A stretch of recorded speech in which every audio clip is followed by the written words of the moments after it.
Here we are again.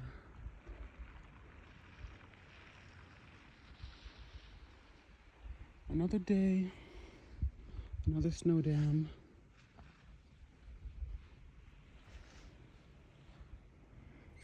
That's literally solid snow, ice. How am I supposed to get through that? I can't go out to go shopping for food. I can't go out to take my daughter to the clinic.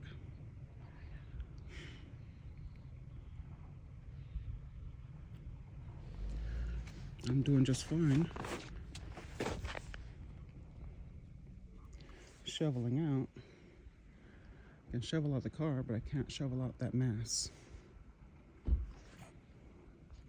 Clark Home's maintenance is endangering Clark Home's residents. There's another car over there, all plowed in by the same maintenance guy. I'm still looking for those